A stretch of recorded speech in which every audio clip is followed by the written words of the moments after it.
মা কত কষ্ট করে জীবনটা কাটায় দিলেন, যেই কষ্ট যে আমাকে দুনিয়াতে প্রসবকালে মা যেই কষ্ট করেছিলেন, 7 আসমানের বোঝা মাথায়, যেই আম্মাজানের কণ্ঠের আওয়াজ ঘরের কেউ শুনে না, কণ্ঠটাও ঢেকে রাখা আল্লাহর বিধান, কিন্তু আমাকে মা প্রসবকালে এমন অবস্থা হয়ে গেল, আমার আম্মাজানের চিৎকারে আশেপাশের মানুষ ঘরে ঘুমাইতে পারে নাই। আমার দাদি আর নানি বসিয়া সান্ত্বনা দেয়, আমার মা কান্না করে বলে, স্বামী আমার, ও শাশুড়ি চলে যাও, মা তুমি চলে যাও, আমার স্বামীর একান্তে আমার কাছে একটু দাও। স্বামী আসিয়া যখন বসলো, আমার মা বাবার হাত ধরে চোখের পানি ছেড়ে কান্না করে আর বলে, স্বামী আমার, আমাকে মাফ করে দাও, আমি তোমার ঘরে আসিয়া মন ভরিয়া খেদমত করতে পারি না, দয়া করে মাফ করে দাও। আর জীবনে আমি তোমার কষ্ট যদি দিয়ে থাকি ক্ষমা করো, বাঁচবো না। কেন? বলে, আমার মনে হয় 7 আসমানের বোঝা আমার মাথার উপরে চাপানো। এই প্রসব বেদনায় কত নারী দুনিয়াতে নাই, ওই প্রসব বেদনায় মা যেই পরিমাণ কষ্ট করেছিলেন, জীবনটা যদি দিয়া মায়ের পায়ের নিচে দিয়া দেই, মায়ের ঋণ আদায় করা সম্ভব হবে না। জীবনের মূল কষ্ট মায়ের প্রসব বেদনা,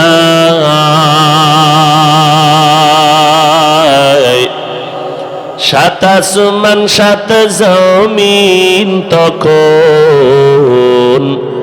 মায়েরই মাথায়। আমার সুন্দর মুখ দেখে মায়ের,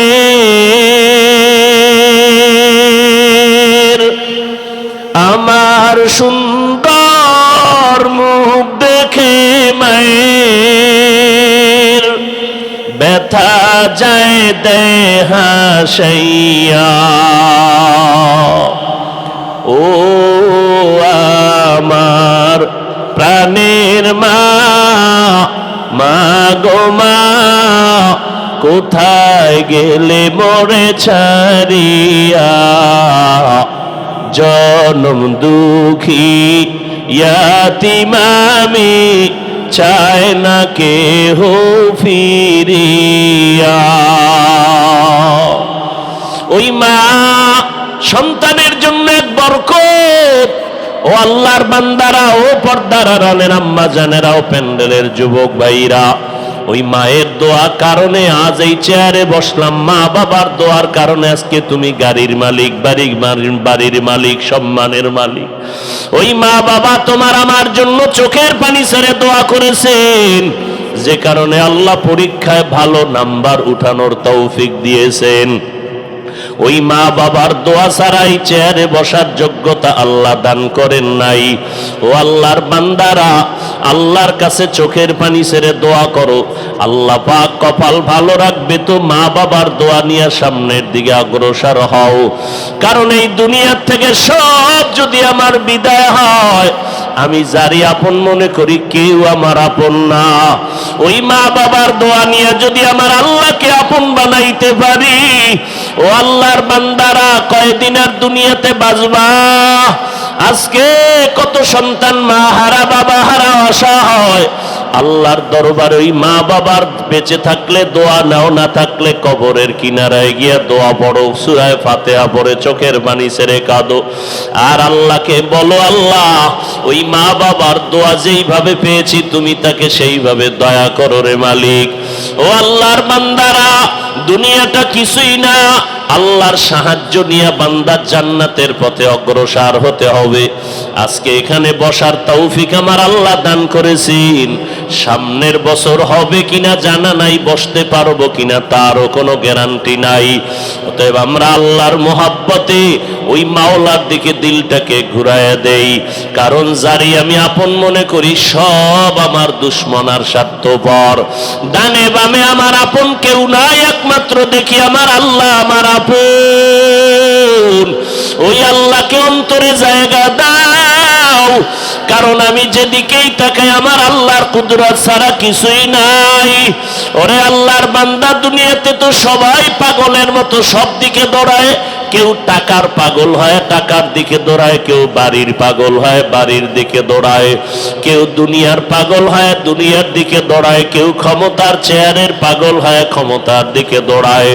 ওরে আল্লাহর বান্দারা, পাগলই যদি হও মাওলার পাগল হওয়ার চেষ্টা করো, কারণ আমার মাওলার পাগলদের জন্য হাসরের ময়দানে আল্লাহ একটা আওয়াজ দিবেন, ও আমার পাগলের দল, আমি আল্লাহ তোমাদেরকে মোহাব্বতের নজরে দুনিয়াতে বড় নেয়ামত দান করেছি। আজ আমি আল্লাহর মোহাব্বতে তোমাদেরকে বিনা হিসাবে জান্নাত দিয়ে দিব। দুনিয়াতে আমি আল্লাহকে পাওয়ার জন্য ঘুমাও না, খানা খাও না, মা বাবার জন্য জীবন দিয়া কষ্ট করেছো। ওই মা বাবার জন্য তোমার খেদমত, তোমার সবকিছু বিসর্জন। আর ওই আমি মাওলাকে রাজি করার জন্য তুমি কত কষ্ট করেছো।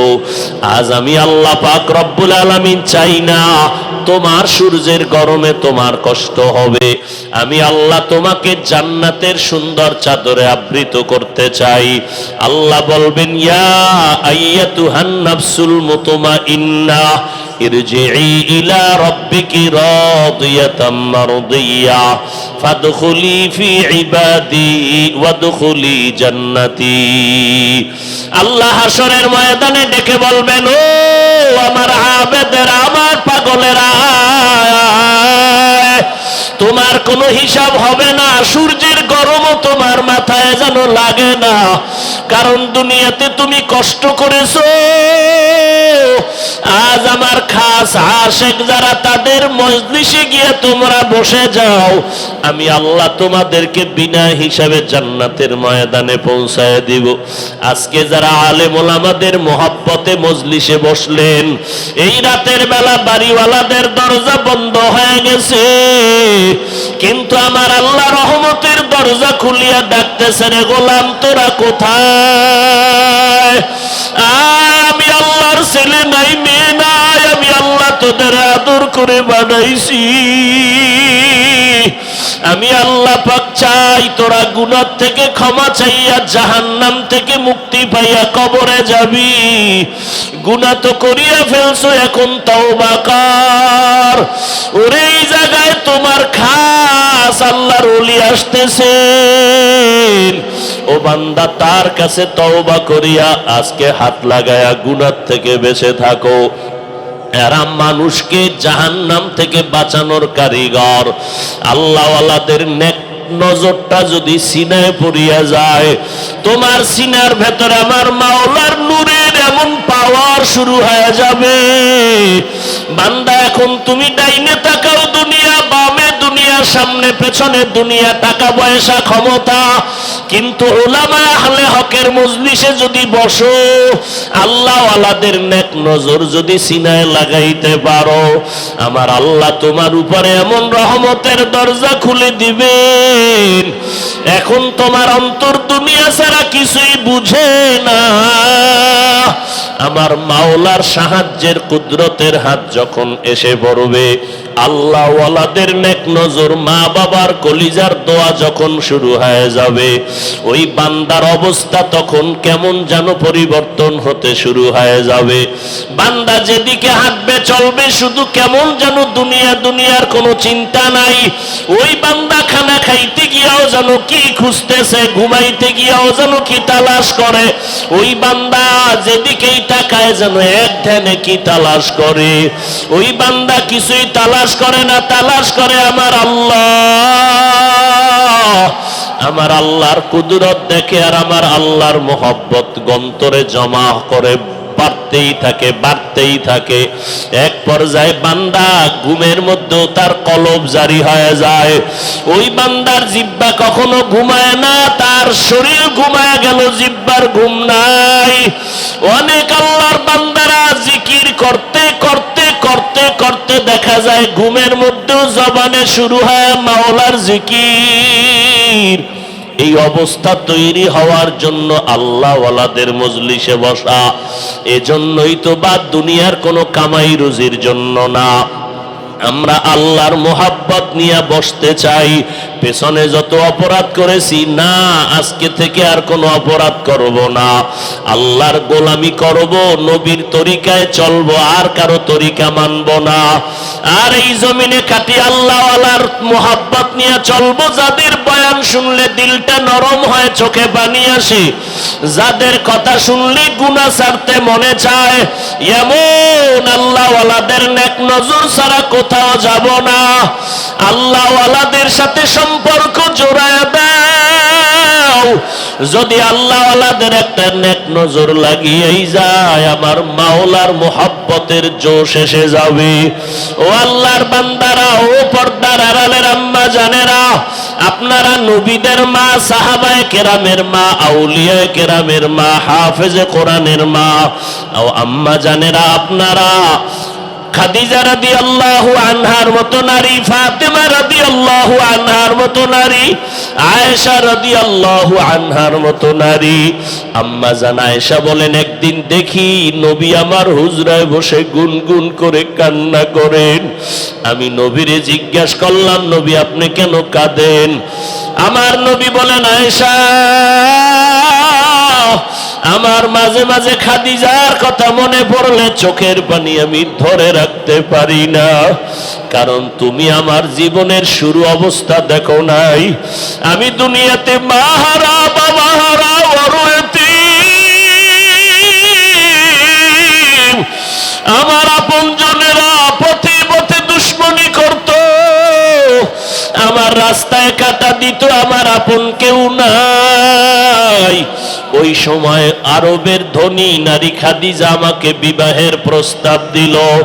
আল্লাহর মোহাব্বত নিয়ে বিবাহের বন্ধন। আমার বয়স 25, খাদিজার বয়স 40।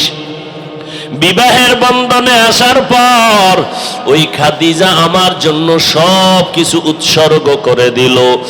আমারে আমার বংশের লোকের আসিয়াবে আবু তালিবের ভিতরে 3 বছরের কিনারায় গৃহবন্দী করে রাখলো। আমি মোহাম্মদের রাস্তা বন্ধ, পানি দেয় না, খানা দেয় না। আমি গাছের পাতাগুলো চাবাইয়া চাবাইয়া ক্ষুধা নিবারণ করতাম।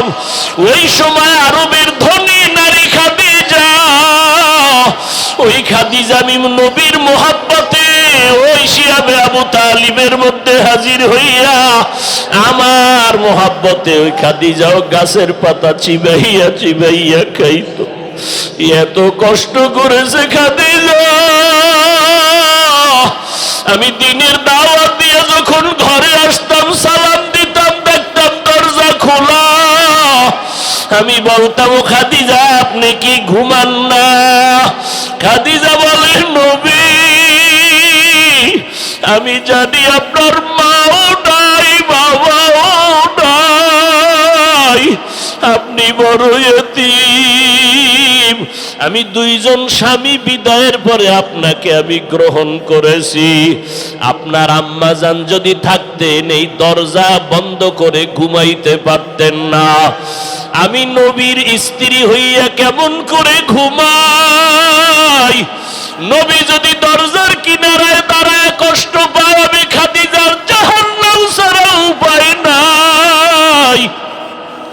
ও নবী, আমি আপনার কষ্ট যেন না হয়, আমি দরওয়াজার কিনারায় দাঁড়ায় অপেক্ষা করি। ও পর্দার আড়ালের আম্মা জান, স্বামীর মাল হেফাজত করবেন, স্বামীর দোয়া নিবেন, স্বামীর জন্য নামাজ পড়ে দোয়া করবেন, সন্তানগুলো লালন পালন আর হেফাজত করবেন। কিয়ামতের ময়দানে 4 জন নারীর জন্য জান্নাতের 8টা দরওয়াজা খুলিয়া 4 জন নারীকে জান্নাতের দারোয়ানরা বলবে, আসো